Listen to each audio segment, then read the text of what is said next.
I was very nervous when Greg asked me to be his best man and for the two of us to give his best sibling speech.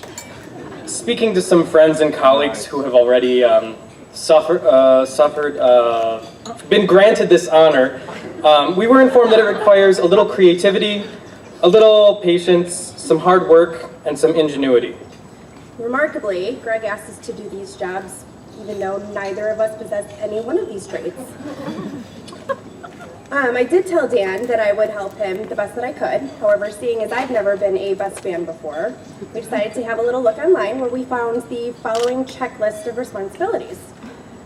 Number 1, help the groom dress.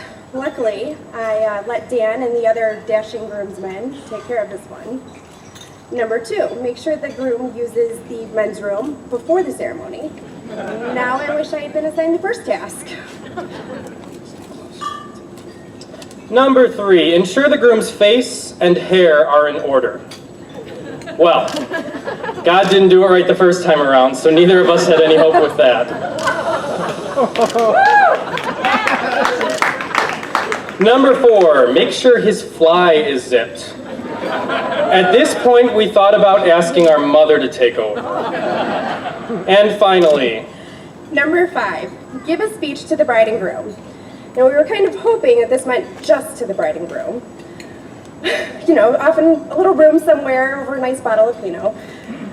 However, Greg insisted that we publicly humiliate him.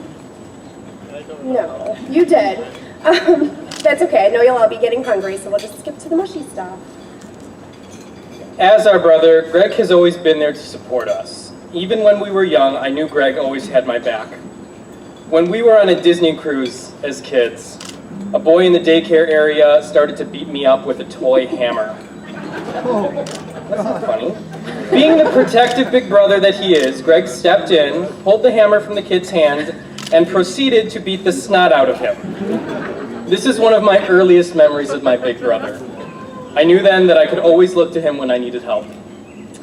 Now as an adult, Greg can still be characterized as loving, protective, and supportive. Even on my worst day, I know that he'll always find a way to make me smile, and he's definitely one of my biggest supporters. He's an amazing source of strength, and I am honored to call him my brother and very proud of the man that he has become. Could not be happier that he's found his best friend, his soulmate, and the love of his life, Trisha. Not only is she stunning, she's smart, funny, and the perfect match for my brother. Looking to the future, I know that Greg and Trisha will be happy together. I remember seeing photos that Chrissy took when Greg proposed to Trisha at Kranick Center at U of I.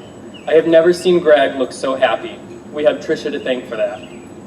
Trisha, welcome to the family. Christina and I feel so blessed to be able to call you our sister. So please join us in raising a glass as we wish an abundance of love and happiness and